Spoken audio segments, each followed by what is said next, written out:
बहुत बहुत स्वागत है आप सभी का दीक्षा क्लासेस में। और आज हम लोग करेंगे राजनीति शास्त्र।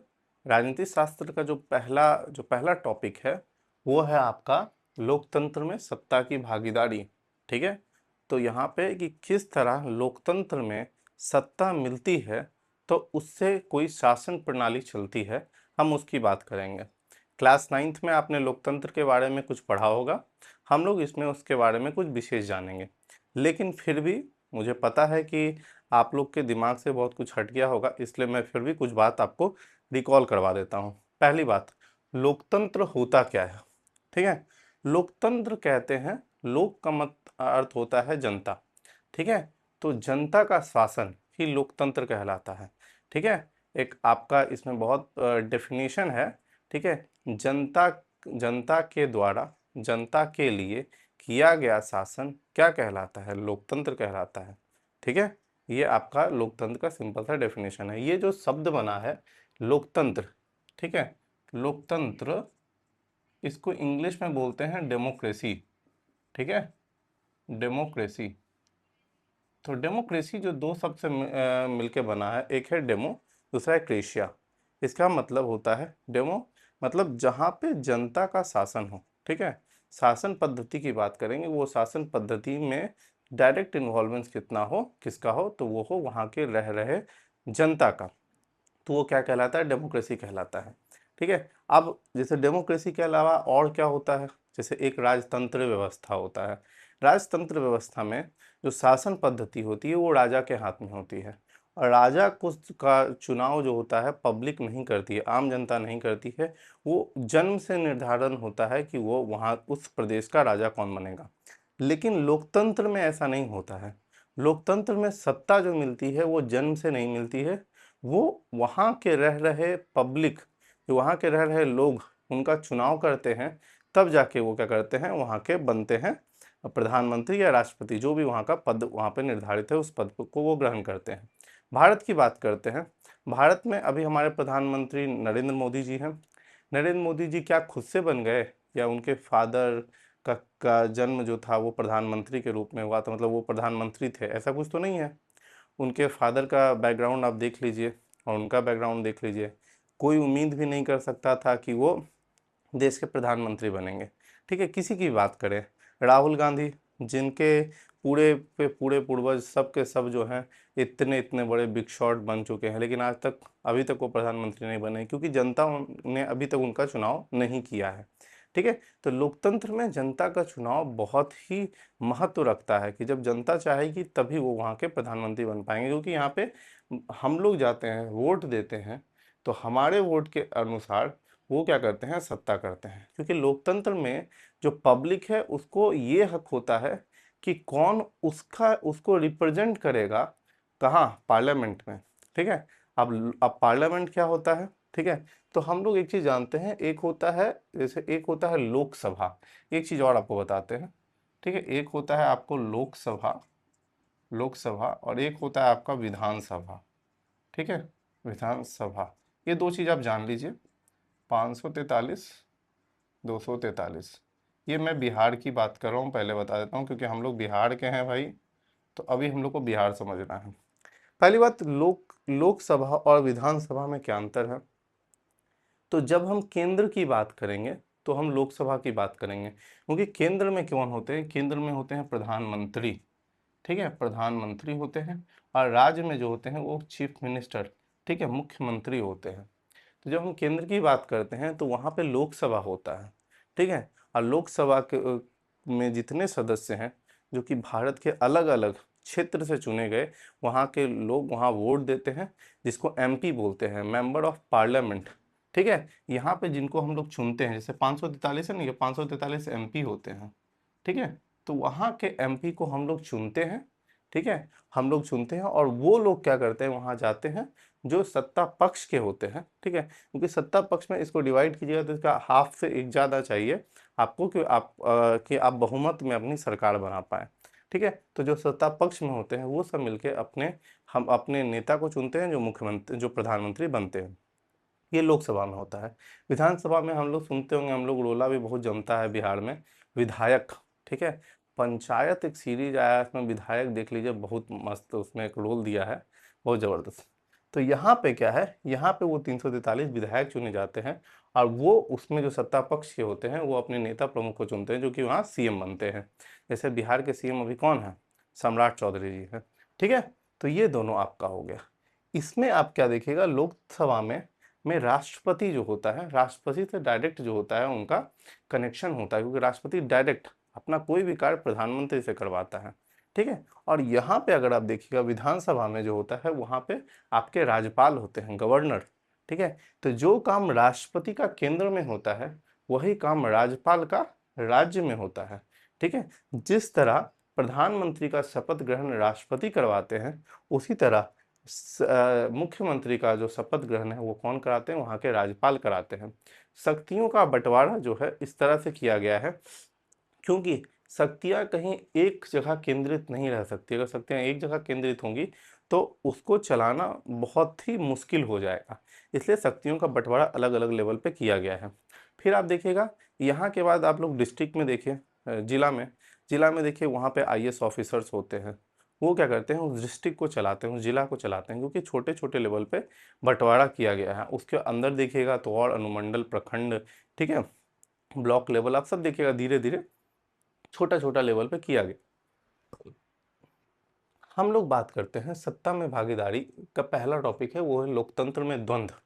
ठीक है, तो अभी हम लोग बात कर रहे हैं सत्ता की भागीदारी, और बात हम लोग लोकतंत्र में द्वंद्व कर लिए। होता क्या है किसी भी लोकतंत्र में, ठीक है, अगर जब सत्ता की भागीदारी होगी तो लोकतंत्र में द्वंद्व भी देखने को मिलता है। द्वंद्व का आधार अलग अलग हो सकता है। ठीक है, मैंने पॉइंट में लिखा है, पॉइंट को जरा पढ़ते हैं और समझते हैं। पहला लिखा है लोकतंत्र समानता और जनता की भागीदारी पर आधारित है, फिर भी इसमें सामाजिक विभेद देखे गए हैं। ठीक है, आपको ये बता रहा है कि लोकतंत्र जब बनाया गया तो उसमें समानता के आधार पर बनाया गया और जनता की भागीदारी ली गई, उसके बावजूद उसमें सामाजिक विभेद देखने को मिलते हैं। सामाजिक विभेद का मतलब होता है सामाजिक स्तर पर, ठीक है, एक दूसरे को बड़ा छोटा, ठीक है, या हीन दृष्टि से देखना या अपने को उच्च दृष्टि से देखना, इसी को सामाजिक विभेद बोलते हैं। ठीक है, देखिए अमेरिका में श्वेत और अश्वेत के बीच जो है वो क्या था, भेदभाव होते थे। अमेरिका में लोकतंत्र है, ठीक है, और हम लोग अभी, ऐसे तो माना जाता है विश्व का सबसे पुराना लोकतंत्र जो है भारत का है। भारत में भी बिहार में भी वैशाली, वैशाली का लिच्छवी, ठीक है, माना जाता है। लेकिन वैसे हम लोग देखें, जब हम लोग बात करते हैं आधुनिक काल की, तो उसमें हम लोग देखेंगे कि सबसे पहले लोकतंत्र कहीं आया तो वो अमेरिका में आया। ठीक है, तो उस पे देखिए वहाँ पर भी श्वेत और अश्वेत के बीच में सामाजिक विभेद देखा जाता था और आज तक देखा जाता है। जिस तरह हमारे यहाँ धर्म के नाम पर, जाति के नाम पर, इन सभी आधार पर मतभेद होता है, वहाँ का मतभेद का आधार है गोरा और काला, ब्लैक एंड व्हाइट के आधार पे वहाँ पे किया जाता है। देखिए आयरलैंड में कैथोलिक और प्रोटेस्टेंट के बीच में क्या होता है, सामुदायिक संघर्ष होते रहते हैं, और आज वो काफ़ी कम गए हैं, लेकिन अभी भी कुछ मतभेद देखने को मिलते हैं। उसके अलावा देखिए मार्टिन लूथर जो थे, उन्होंने रंगभेद के खिलाफ जो है बहुत संघर्ष किया था, और इन्होंने ही कहीं ना कहीं, ठीक है, जो ब्लैक्स थे उनको काफ़ी हद तक लिबर्टी दिलवाई, उन्हें समाज में एक स्थान दिलवाया, क्योंकि उनका कहना था वो भी नागरिक हैं। ठीक है, ऐसा नहीं कि वाइट ने कुछ ऐसा किया है कि वो ही सिर्फ समाज की मुख्य धारा में रह सकते हैं, ब्लैक्स नहीं रह सकते हैं, तो इसके खिलाफ उन्होंने लड़ाई की थी। भारत में भी देखिए, हमारे भारत में क्षेत्र, भाषा, जाति, ठीक है, और धर्म के आधार पर विभेद मिलते हैं, आप समझते हैं इस बात को, और अभी भी धूम धड़क्के के साथ मिलते हैं। ऐसा नहीं है कि हम लोग बहुत ज़्यादा क्षेत्रवादी भी हैं, ठीक है, जातिवादी भी हैं, उसके अलावा भाषावादी भी हैं। समझिए कैसे हैं वो भी आपको बताते हैं। क्षेत्रवाद, पहले क्षेत्र से समझते हैं। जैसे हम लोग हैं बिहार से, दुर्भाग्यपूर्ण बात यह है कि हम लोग के साथ बहुत ज़्यादा क्षेत्रवाद की समस्या का सामना करना पड़ा है। जैसे कि हम लोग देखिए बहुत बिहार के भाई हैं जो बाहर जाते हैं कमाने के लिए, उसमें आप देखिए ज़्यादातर जिसका नाम आता है वो आता है महाराष्ट्र, आसाम, ये सब क्षेत्रों में बहुत ज़्यादा क्षेत्रवाद होता है। वहाँ पे भाषावाद भी, क्योंकि भाषा के आधार पे भी वहाँ पे बहुत लड़ाई होती है। आप महाराष्ट्र में तो बहुत ज़्यादा देखिएगा, वहाँ के गुंडे जो हैं, जो सब उतरते हैं, बोलते हैं कि महाराष्ट्र में काम करने का तो मराठी बोलने का। जबकि भारत में लोकतंत्र में ये कहा गया है कि आप जब पढ़िएगा अनुच्छेद 19, तो अनुच्छेद 19 के अंदर बताया गया है कि आपके अंदर आपको स्वतंत्रता दी गई है। स्वतंत्रता कि आप देश के किसी भी हिस्से में रह सकते हैं। आपको आज़ादी दी गई है कि आप किसी भी भाषा का प्रयोग कर सकते हैं, ठीक है।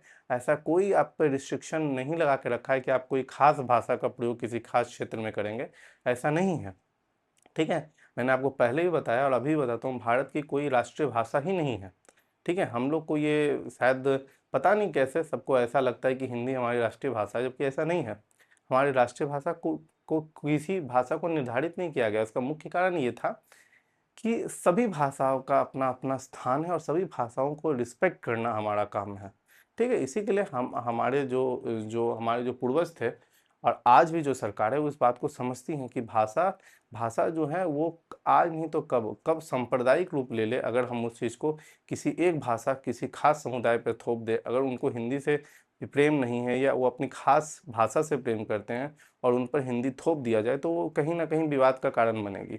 इसलिए सब भाषा को इज्जत दिया गया है, ठीक है। तो एक तो वो हो गया जाति के आधार पर। अभी भी देखिए हमारे हमारे जो जो हम जो धर्म से आते हैं, हिंदू धर्म में आप देखिए सबसे ऊपर ब्राह्मण, क्षत्रिय, वैश्य और शूद्रास, इन 4 कैटेगरीज में लोग को बांटा गया था। और इन्हीं 4 कैटेगरीज के हिसाब से आज तक, ठीक है, जातिवाद होता है, धूम धड़क्के से होता है, ठीक है। पहले इसका बहुत कुरूप रूप देखा गया था, व्यवस्थाएं काफ़ी ठीक हुई हैं, लेकिन आज भी जातिवाद बहुत अच्छे से है। आज भी हमारे जो शादी विवाह जो कोई कार्यक्रम होता है उसमें जातिवाद बहुत अच्छे से दिखता है। शादी किससे होगी? अपने जाति से होगी। जाति में भी उपजाति होती है, ठीक है। जाति में भी खास एक उपजाति से आप आते होंगे, उसी उपजाति में भी कोशिश की जाएगी कि उससे शादी हो, ठीक है। उसके बाद तो जब जाति की बात है, अगर किसी दूसरे अंतर जातीय विवाह आप करते हैं तो इसको घोर अन्याय माना जाता है। या घोर, अभी भी आप देखिए, आपको हिम्मत है अपनी मम्मी को बोलिए कि मम्मी कि हमको कोई खास लड़का या लड़की पसंद है, वो आप जो आपके जाति होंगे उस जाति से हट के दूसरे जाति को आप बताइए, देखिए क्या होता है। तुरंत घूमता हुआ चप्पल लाठी जूता जो होगा सब आपको पड़ेगा, ठीक है। तो इसको बहुत अच्छे से चलता है, जो कि एक सामाजिक रूप से कुरूपता है। इससे समाज जो है उसमें समाज में जो विकास जो विकसित होने की संभावना है उसमें उसमें रोक लग जाती है। क्योंकि अगर हम लोग इस सब में फंसे रहेंगे तो हम लोग अपने अपने आगे के भविष्य को संवारने के लिए हमें जो मेहनत करना है वो मेहनत हम लोग ये देखने में लगा रहे हैं कि हमारे बच्चे हमारी ही जाति में विवाह करें, ये करें, तो हम लोग अपना एनर्जी बर्बाद करते हैं। आगे देखिए, दूसरा आधार धर्म है, ठीक है। धर्म के आधार पर भी बहुत ज़्यादा आप समझिएगा तो ये क्या होता है, अब मतभेद देखने को मिलते हैं। जैसे भारत में सबसे ज़्यादा मतभेद हिंदू और मुस्लिम को के समुदायों के बीच में होता है। हिंदू कहते हैं मुस्लिम खराब है, मुस्लिम कहते हैं हिंदू खराब है, और कोई ये बोले कि कोई ऐसा नहीं बोलता है तो वो झूठ बोल रहा है, ठीक है। हम मैं एक हिंदू परिवार से आता हूँ, ठीक है, क्योंकि मेरे नाम से ही पता कर सकते हो, नाम से आप अच्छे से किसी की जाति, कम से कम धर्म तो आराम से पता कर सकते हो, ठीक है। तो आते हैं हमारे परिवार में, ठीक है, हमारे परिवार में हमेशा से, ठीक है, मुस्लिम समुदाय को अच्छा नहीं माना गया है, ठीक है। और मैं इस चीज़ को सामने में कह रहा हूँ, मतलब इसमें मैं जान रहा हूँ क्योंकि ये सत्य है, सच बोलने में कोई खराबी नहीं है। और मैं ये दावे के साथ कह सकता हूँ कि मुस्लिम परिवार में भी ऐसा माना जाता है, ठीक है, कि हिंदू लोग अच्छे नहीं होते हैं। और ये अभी भी चल रहा है, बहुत अच्छे से चल रहा है, ठीक है। उसके बीच में कंट्राडिक्शन आता है। कंट्राडिक्शन ये आता है कि मेरा एक दोस्त है, वो मुस्लिम है, मेरे साथ आता है, बैठता है, खाता पीता सब कुछ करता है घर में। तब ये क्या होती है ना कि ये जो सोच होता है उसमें थोड़ा सा, ठीक है, आप थोड़ा सा उसको धूल झाड़ते हो, बोलते हो नहीं, सब बुरे नहीं होते हैं, कुछ अच्छे होते हैं। जबकि ऐसा नहीं है, ना ही कोई बुरा होता है ना ही कोई अच्छा होता है। क्योंकि आप किसी खास समुदाय से आते हो उसका मतलब नहीं कि वो समुदाय अच्छा है।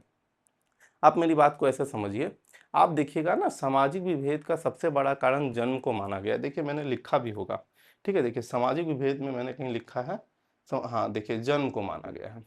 क्यों? क्योंकि आपका जन्म आपके हाथ में निर्धारित नहीं है कि आपका जन्म कहाँ होगा। सौभाग्य आपका देखिए कि आपने, मैं आपको बताता हूँ, चलिए मान लेते हैं आपका सौभाग्य, सौभाग्य ये है कि आप, क्योंकि अभी हम लोग के यहाँ जातिवाद चल रहा है, इसलिए कि आपका जन्म एक ब्राह्मण कुल में होता है। ब्राह्मण कुल में भी आपके जो पिता हैं वो बहुत धनवान होते हैं, ठीक है। तो आपका जन्म हुआ एक सवर्ण वर्ण के ब्राह्मण ब्राह्मण के यहाँ हुआ। ब्राह्मण में भी जो जो सब कास्ट होते हैं, उपजातियां होती हैं, उसमें भी श्रेष्ठ ब्राह्मण में हुआ, ठीक है। ऐसा जाति में भी श्रेष्ठ और उसमें भी छोटा बड़ा माना गया है, ठीक है। आपका जन्म उनमें होता है और आप धनी भी होते हैं, ठीक है। आपके पास बहुत सारा जमीन जायदाद होता है, ठीक है। और दूसरे तरफ आप देखिए, एक दूसरी जन्म लेता है कोई व्यक्ति, ठीक है, कोई बच्चा जन्म लेता है। वो, अगर हम लोग बात करें हिंदू धर्म में जो सबसे लोएस्ट चीज़ को रखा गया है, वो रखा गया है शूद्र को, ठीक है। उनको शूद्र में जन्म लेता है, वहां पर उसके पास भी संयोग ऐसा होता है, उसके पास भी धन बहुत होता है, समझे। अब देखिए विभेद का आधार क्या होगा, क्योंकि आपका जन्म जो हुआ वो हुआ, आपको तो जब आप जन्म ले रहे होंगे आपको तो पता भी नहीं होगा कि आपकी जाति क्या है, आपकी धर्म क्या है, आपके पिता के पास धन कितना है, कुछ नहीं पता होगा। सौभाग्य, एक इसको किस्मत कहिए, लक बाय चांस कि आपका जन्म ऐसे जगह हो गया। दूसरा का जन्म भी हुआ है, वो भी रिच है, लेकिन उसका जन्म शूद्र में हुआ है, लेकिन वो इंसान को पैसा होने के बावजूद भी उसको इस कंट्राडिक्शन का सामना करना पड़ेगा कि उसकी जो जाति है वो शूद्र की है। ये सच है। और गलती से अगर वो गरीब हो गया, क्योंकि शूद्र में ज़्यादातर लोग अभी भी जो है वो निचले तबके के आते हैं, उनमें ज़्यादा धन नहीं होता है। तो अगर वो हो गया गरीब तो वो तो और समाज में उसको कोई पूछेगा ही नहीं, ठीक है, उसकी स्थिति बदतर होती चली जाएगी। तो ये सच है, ठीक है। तो सबसे बड़ा विभाजन समुदाय, जो सामाजिक विभाजन है, उसको जन्म को माना गया है कि आपका जन्म मात्र आपका किस्मत है कि आप किसी खास जाति, किसी खास धर्म में जन्म ले लेते हो, उसमें आपका कोई योगदान नहीं है। आप किसी खास को पूजते हो, चाहे आप भगवान को पूजो, चाहे अगर आप मुस्लिम हो तो आप क्या इस्लाम धर्म में जो होते हैं अल्लाह, उनको उनकी पूजा करो। आप ईसाई होते हो तो आप चर्च में पूजा करो, मतलब जिस धर्म में हो आप उसकी आप पूजा करते हो। वो आपने चूज नहीं किया था, आपको मिला। और आपको, आपकी इच्छा है या नहीं है वो किसी ने पूछा भी नहीं। आपको पता था, जन्म जैसे ही आप लिए तो आपको पता था कि आपको सुबह होगा, नहा धो के आपको अगरबत्ती दिखाना है, आपको टीका लगाना है, आपको हाथ में मौली बांधना है, ठीक है, साथ में मुंडन करना है। ये सारा चीज़ आपको, जो संस्कार होते हैं हिंदू सनातन संस्कार होते हैं, वो सनातन संस्कार आपके साथ किया जाएगा। क्योंकि आप जन्म से वो कार्य करते आ रहे हैं, तो आपको क्या लगेगा कि ये यही कार्य जो है, क्योंकि आप यही कार्य देखते हो तो आपको लगेगा यही कार्य जो है सबसे अच्छा है और आपका धर्म ही सबसे अच्छा है, क्योंकि आप उसका विरोध नहीं कर पाओगे। क्योंकि धर्म में भगवान को इतना ऊंचा तबका दे दिया गया है, माता पिता से भी ऊंचा तबका दिया गया है। तो जब आप अपने माता पिता की इज्जत करते हो तो माता पिता जिनकी इज्जत करेंगे उसकी इज्जत आप स्वभावतः उसकी इज्जत करोगे। तो यही बात है धर्म के साथ, ठीक है। तो यही होता है सब धर्म में। अगर आप मुस्लिम में जन्म लिए हो, वहाँ पे वो अपने खास देवता को पूजते हैं, वहाँ पे उनके माता पिता उनकी बहुत इज्जत करते हैं। क्योंकि जब बच्चे का जन्म होता है तो वो हमेशा अपने पिता की तरह बनना चाहता है। अगर वो लड़का होता है, लड़की होती है तो वो माता की तरह बनना चाहती है, ऐसा स्वभावतः देखा गया है। तो अगर आप देखिएगा कि आपके पिता उनकी इज्जत कर रहे हैं तो आपको लगेगा कि वो बहुत खास व्यक्ति, तभी तो मेरे पिता उनकी इज्जत कर रहे हैं, और आप भी इज्जत करने लगेगा, ठीक है। और धीरे धीरे ये आपकी आदत में कन्वर्ट हो जाती है और आप उस चीज़ को अच्छा मानते हो। जब आप किसी चीज़ को अच्छा मानोगे तो आप किसी दूसरे चीज़ को बुरा मानने लग जाओगे, क्योंकि आपके पिता को किसी दूसरे प्रति नफरत है, तो क्योंकि उनके प्रति उनको नफरत है तो आपको भी नफरत हो जाएगा, ठीक है। फिर जैसे जैसे आप समाज में रहोगे आपकी कुछ भावनाएं बदलेगी, लेकिन जो आपको जन्म से जो चीज़ आपको दिया गया है वो उसमें परिवर्तन लाना बहुत मुश्किल है। ये नहीं कि आपको, अगर मान लो आप शुरू से आप हिंदू रहे हो और आप एक कट्टर हिंदू रहे हो, कट्टर हिंदू, मतलब उस तरह के हिंदू, कट्टर हिंदू तो काफ़ी शांत होते हैं, मतलब जिसको जो सच में सनातनी, काफ़ी शांत होते हैं, ठीक है। लेकिन फिर भी मान लो कि आपके स्वभाव में हमेशा ये रहा कि मेरा धर्म अच्छा है, कोई बोलेगा तो काट देंगे, मार देंगे। या कोई मुस्लिम में है, जैसे देखिए बम भी फूटता है, ये भी फूटता है, हालांकि ज़्यादातर ये देखा गया है। तो उन्हीं की एग्जांपल लेते हैं। उस केस में आप क्या देखिएगा कि उनके अगर हुआ कि मेरा धर्म बहुत अच्छा है, सामने वाला धर्म जो है वो बुरा है, तो क्या करेंगे, वो उनके प्रति नफरत पाल लेंगे। आप भी नफरत पालिए, हो सकता है कभी कुछ आप अगर देखिए तो आप अपनी भावनाओं को कंट्रोल नहीं कर पाइए, कुछ बुरा भी कर दीजिए, ठीक है। तो ये सब सामाजिक विभाजन है, ठीक है। अब देखिए सामाजिक विभेदों की उत्पत्ति कैसे होती है। एक तो हमने इन सबको आधार मान लिया कि ये सब जो है लोकतंत्र में द्वंद्व के आधार है। आपसे पूछा जाएगा लोकतंत्र में द्वंद्व द्वंद्व किसे कहते हैं, तो आपको ये बताना पड़ेगा लोकतंत्र में द्वंद्व अनेक प्रकार से देखे जाते हैं। उनका ये 3 पॉइंट है, इसको आप अच्छे से विस्तृत रूप में लिख सकते हो। पॉइंट अगर समझ में आ गया तो आप उसको आंसर अच्छे से कर सकते हो। तो ये सब लोकतंत्र में द्वंद्व उत्पन्न करते हैं, चाहे भाषा हो, धर्म हो, जाति हो, ठीक है। ये सब जो क्या करते हैं लोकतंत्र में द्वंद्व उत्पन्न करते हैं। आगे देखिए सामाजिक विभेदों की उत्पत्ति। सामाजिक विभेद की उत्पत्ति कैसे होती है इसको देखते हैं। सामाजिक विभेदों की उत्पत्ति जाति, धर्म, भाषा, संप्रदाय, क्षेत्र और आर्थिक स्थिति को भी माना गया है। हमने सब पे बात किया, आर्थिक स्थिति पे बात नहीं किया। आर्थिक स्थिति भी सामाजिक विभाजन का बहुत बड़ा कारण है। देखते हैं, अब देखते हैं ब्राह्मण। ब्राह्मण में 2 लोग जन्म लिए, ठीक है, ए और बी, ठीक है, दोनों जन्म लिए, दोनों ब्राह्मण में भी श्रेष्ठ ब्राह्मण जन्म लिए, ठीक है। श्रेष्ठ ब्राह्मण में आप समझते हैं जो ब्राह्मण ए है उसके पास जो संपत्ति है, उसके पिता जो के पास संपत्ति है, समझते हैं जमीन के हिसाब से 1 कट्ठा, 1 कट्ठा, ठीक है। और उनके पिता का इनकम जो है मासिक इनकम आज के अनुसार 10,000 रुपये है, ठीक है, 10,000 रुपये है। एक जो बच्चा जन्म लिया ब्राह्मण के यहाँ जन्म लिया, उन पिता के पास कम से कम 50 बीघा जमीन है, बीघा जमीन है, और उसके पिता की मासिक इनकम जो है लगभग 1 लाख रुपए है, ठीक है। 50 बीघा बीघा 1 बीघा में 20 कट्ठा होता है, ठीक है। बस आप इसको समझ लो, तो 50 इंटू आप कर लो, 1 कट्ठा में आपका जब एक बीघा में 20 होगा तो 50 में 100 होगा, ठीक है, वो देख लीजिए। तो इनकी जो मासिक इनकम है वो 1 लाख रुपया है। ये जो ए जन्म लिया वो उनके पिता के पास 1 कट्ठा जमीन और 10,000 रुपये इनकम है। ये दोनों श्रेष्ठ ब्राह्मण जन्म लिए हैं। तो जाति के हिसाब से देखिएगा तो इन दोनों में क्या होना चाहिए, कोई मतभेद नहीं होना चाहिए। इनके इनके यहाँ पुत्र का जन्म होता है, यहाँ पुत्र का जन्म होता है, और यहाँ पुत्री का जन्म होता है, ठीक है, पुत्री का जन्म होता है। इस चीज को सबसे अच्छा समझ सकते हैं।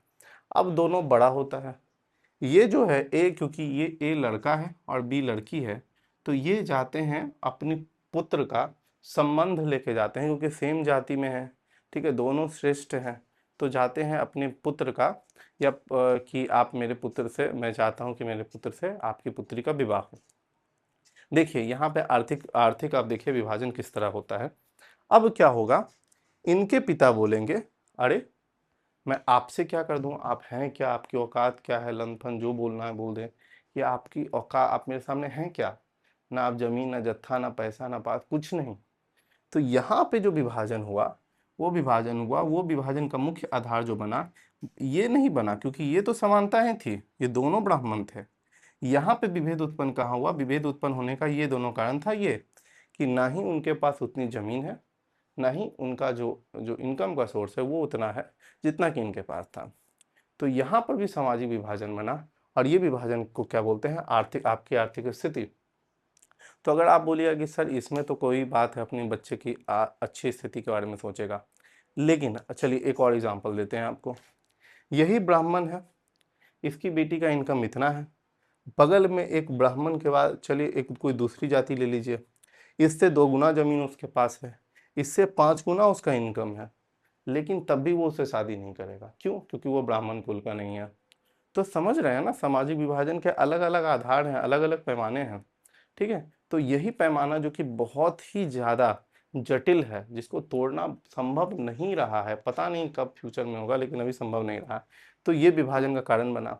उसके साथ साथ आप देखिएगा जिनकी आर्थिक स्थिति अच्छी नहीं रही है, वो हमेशा अपने घर में, जो उनके घर में जिनकी आर्थिक स्थिति अच्छी रही है, हमेशा, ठीक है, उनका आप देखिएगा कि मेरे खड़खाई करते थे, मेरे पापा इसके लिए बहुत अच्छा बोलते थे, लाइन बहुत अच्छे से याद है। मेरे पिता बोलते थे कि जो पैसा वाला होता है ना, वो पैसा वाला को देखता है, गरीब जो होता है वो पैसा वाला को देखता है। मतलब समझिए, आर्थिक विभाजन एक बहुत बड़ा सच है, हम लोग अपने जीवन में हर रोज देखते हैं, ठीक है। अब देखिए कोई पैसा वाला रहता है तो वो गरीब, वो जानेगा कि क्योंकि उसके पास पैसा है तो वो दोस्ती करेगा अपने से ऊपर जो उससे ज़्यादा पैसे वाले, क्योंकि आना जाना थोड़ा सा स्टैंडर्ड मेंटेन होगा ना, उसके पास ये गाड़ी तो मेरे पास वो गाड़ी, ठीक है, तो मेंटेन होगा, क्योंकि दोनों हाई क्लास के लोग हैं, क्योंकि भाई पैसा अच्छा है। लेकिन वो अपने से नीचे में नहीं जाना चाहेगा, और जब वो अपने से ऊपर में जाएगा या अपने एज में रहेगा तो वो उससे मांगेंगे कि भाई ज़रूरत है, ऐसा करो कि आज 2 लाख का ज़रूरत है, हो जाएगा। तो वो क्या बोलेंगे, हाँ भाई थोड़ा टाइम दीजिए, अरेंज कर देते हैं। तो वो अरेंज करके उनको दे देगा, क्यों? क्योंकि जान रहा है कि वो आर्थिक समृद्धता उनके पास है, तो उनको मदद कर दिया, और वो बदले में उनको फिर कुछ दिन में पैसा लौटा दिया। फिर इनको ज़रूरत हुआ तो ये उनसे मांगेंगे और वो भी मदद करेंगे। तो यहाँ पे विभाजन का एक कारण ये भी है, उनको पता है कि ये मेरी मदद करेगा और हम भी इसकी मदद करेंगे, तो ऐसे चलेगा। लेकिन यहीं अगर एक समृद्ध है और दूसरा एकदम समृद्ध नहीं है, वैसे स्थिति में वो डरेंगे कि अरे मेरा पैसा फंस जाएगा, हम मदद कर दिए, ये कर दिए, ठीक है, वो पैसा को उड़ाना उड़ाना उनके लिए ठीक है, वो कुत्ता पालना पसंद करेंगे, लेकिन वो आपकी मदद करना पसंद नहीं करेंगे, ठीक ना। वो कुत्ता पे खर्चा करेंगे, उनकी पेडिग्री लंथपन खिलाएंगे, उनको इंजेक्शन दिलाएंगे, उनका बाल साइन करवाएंगे, लेकिन आप उनके घर में हैं, आपकी स्थिति अच्छी नहीं है, भले आप उनके भाई क्यों ना हो, आप भाई के बच्चे क्यों ना हो, आप कोई भी हो, लेकिन वो आपकी मदद नहीं करेंगे। ये समाज का सबसे बड़ा सच है, ठीक है। तो इसमें ये नहीं कि वो गलत कर रहे हैं, ठीक है, ये समाज में चल ही रहा है, ये व्यवस्थाएं बनी हुई हैं, और कल होके आप भी अगर समृद्ध हो जाइएगा तो आप भी नहीं खींचेगा, ठीक है, क्योंकि यही सच है। पता नहीं, अगर इस चीज़ में ये जब तक किसी के अंदर अच्छे से ये अवेकन नहीं आएगा कि उनको जागना है इन सब के प्रति, तब तक ये समाज में सुधार नहीं आएगा। सामाजिक विभेद की उत्पत्ति का कारण यही था, वो था आर्थिक स्थिति। दूसरा, सामाजिक विभेद का सबसे बड़ा कारण जन्म को माना गया है।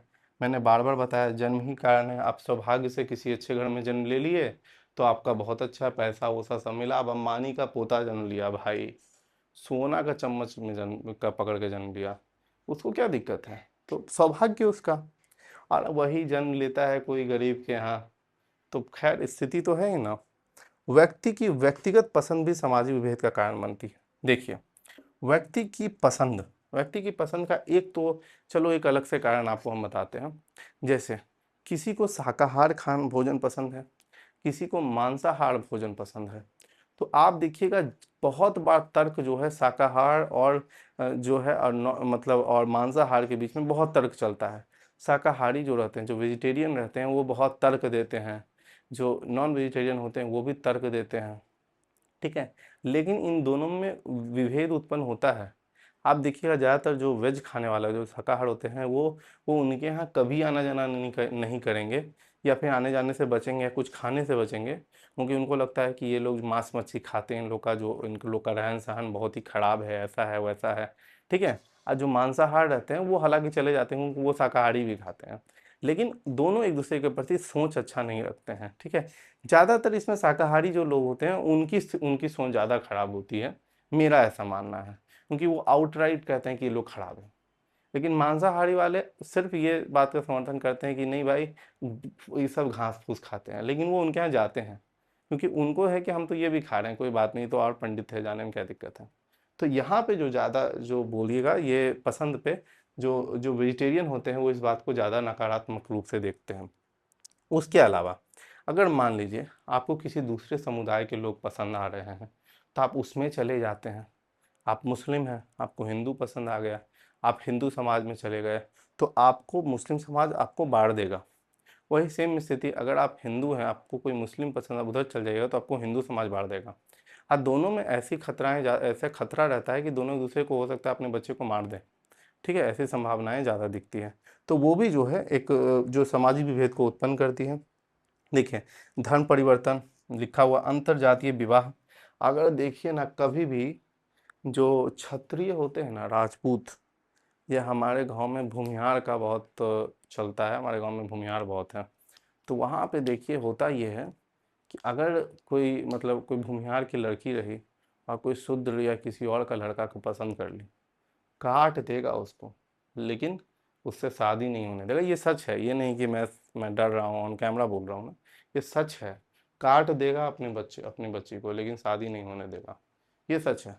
तो ये अंतर्जातीय विवाह। व्यवसाय, आप कौन सा व्यवसाय करते हैं? और गलती से आप मुर्गा मछली मीट बेचते हैं, ये सब काम करते हैं, तो आपका जो आपको छाटा जाएगा ना, या फिर आप मतलब आपका व्यवसाय बहुत डिपेंड करता है कि आपको बहुत कुछ देखिएगा, व्यवसाय उनका कुछ रहता है जैसे मेरे गांव में एक बच्चा सिंघाड़ा बेचता था, उसके पिताजी सिंघाड़ा बेचते हैं, तो उसको पूरे स्कूल में सब सिंघाड़ा सिंघाड़ा बुलाता है ना, समोसा, तो सब उसको सिंघाड़ा सिंघाड़ा बोलता है। तो कभी कभी व्यवसाय भी जो होता है वो सामाजिक विभाजन का कारण बनता है। ठीक है, सांस्कृतिक गतिविधियों का चुनाव, आप किस गतिविधि का चुनाव करते हैं वो भी आपको अलग अलग सामाजिक विभेदों का कारण बनता है। अगर आप शहर में हैं, आप खूब कूल डूड बन के घूम रहे हैं, आप गांव जाइएगा लोग आप पे हंसेगा क्योंकि आपने किसी खास संस्कृति का चुनाव किया है। वही सेम चीज़ होगा कि कोई गांव वाला शहर जाएगा तो गांव में देखिए ना, फिल्म में दिखाता है बहन जी बोलता है। तो सांस्कृतिक चुनाव, और किसी जाति को किसी धर्म को आप चुने हो उसकी कुछ आडंबर है, उस पर मजाक बनाया जाएगा।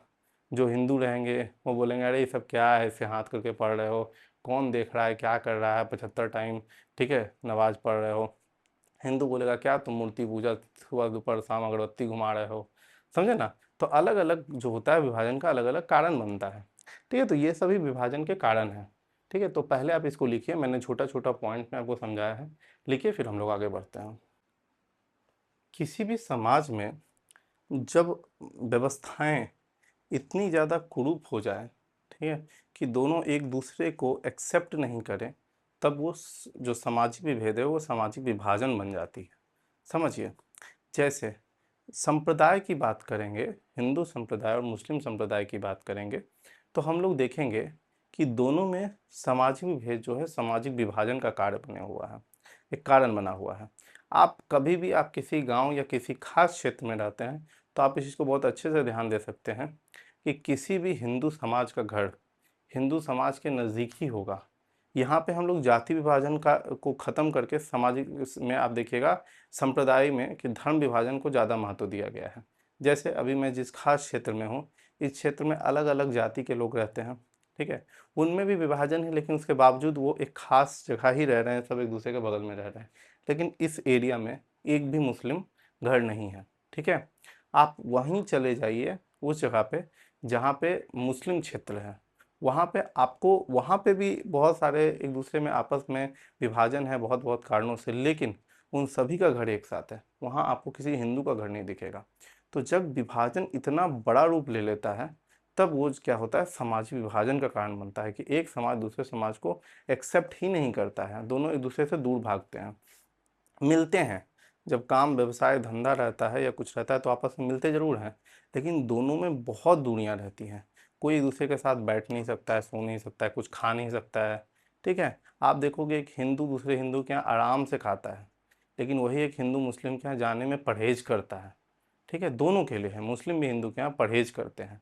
यही है ये, क्योंकि ये सामाजिक विभाजन है, ये बहुत बड़ा विभाजन है, इसी को सामाजिक विभाजन बोलते हैं। देखिए, सामाजिक विभेद और सामाजिक विभाजन में क्या अंतर है इसको समझते हैं। सामाजिक विभेद क्या होता है, समाज के लोगों के बीच विभिन्न प्रकार के अंतर, जब एक समाज के अंदर रह रहे हैं लोग के बीच में जो अंतर होता है उसको क्या बोलते हैं, सामाजिक विभेद बोलते हैं। सामाजिक विभाजन क्या होता है, जब ये अंतर समाज में दूरी पैदा कर दे, इन्हीं अंतर को सामाजिक विभाजन भी बोलते हैं। लेकिन जब क्या, उनके बीच में जब दूरी पैदा किसी खास कारणों से होने लगे तो क्या होता है, सामाजिक विभाजन हो जाता है। हिंदू में ही बात कीजिए, हिंदू में ही आप देखिएगा एक जाति है मुसहर। ठीक है, आप अपने गांव में देखिए कि वो जाति वो हिंदू धर्म है। ठीक है, उनमें जो ऐसा बोलिए सामाजिक विभेद इतना ज़्यादा हो गया है कि वो सामाजिक विभाजन का कारण बने हुए, उनको अपने उस गांव से हट के खास एरिया में रहना पड़ता है क्योंकि वो विभाजन का अंतर बहुत बड़ा कर दिया गया है। मुस्लिम संप्रदाय में भी बात की है, आप सब मुस्लिम को देखिएगा एक साथ रहते, सब हिंदू को एक साथ रहते हुए, उसमें भी आप लोग देखिएगा कि खास जाति के लोग गांव में जाएगा तो खास जाति के लोग खास एरिया में रहते हैं। उसको पंडित जी टोला, यादव टोला, भूमिहार टोला, कायस्थ टोला, अलग अलग टोला करके बनाया गया है। उस टोली में वही तरह के लोग रह रहे हैं। तो यही विभाजन का अलग अलग रूप है। ठीक है, हर सामाजिक विभेद जो है, हर सामाजिक विभेद सामाजिक विभाजन का कारण नहीं बनता है। सामाजिक विभेद तो ये भी है कि आपको वेज पसंद है, मुझे नॉन वेज पसंद है, लेकिन ये जो है सामाजिक विभाजन का रूप नहीं ले लेता है। ठीक है, आर्थिक रूप से कोई समृद्ध हो, आर्थिक रूप से कोई कमजोर हो, ये सामाजिक विभाजन नहीं बनता, ये सामाजिक विभेद तक ही रहता है। सामाजिक विभाजन नहीं बनता है कि आप शहर में जाइएगा, बहुत बड़े बड़े शहर, वहाँ आपको सामाजिक विभाजन का रूप दिखेगा कि आपको जो कम इनकम वाले हैं वो झुग्गी झोपड़ी में रहते हैं, जो ज़्यादा इनकम वाले वो फ्लैट में रह रहे हैं। उसका उसका कारण वो आर्थिक विभाजन है, क्योंकि वो आर्थिक रूप से बहुत ज़्यादा समृद्ध है, वो आर्थिक रूप से कमज़ोर है। उनके पास पैसा था, वो महल खरीद लिए, उनके पास पैसा नहीं था, वो झोपड़ी में रह रहे हैं। वो आर्थिक विभाजन है, ठीक है? चलिए, अब तीसरा देखिए, जब सामाजिक विभेद आपस में जुड़ जाते हैं, तब यह संघर्ष क्या बनता है कि इसकी संभावनाएं अधिक हो जाती हैं। देखिए, जब विभेद तो होते हैं सामाजिक विभेद, लेकिन जब वो एक कारण में एक और कारण लग गया, एक और कारण लग गया, एक और कारण लग गया, तब वही क्या होता है, विभेद जो है विभाजन का कारण बन जाता है। ठीक है? विभाजन समझते हैं, जैसे देखिए, आपकी अगर कोई महिला मित्र हैं और आपको उनसे खासा लगाव है, तो आप लोग एक खास रिश्ते में जुड़ जाते हैं।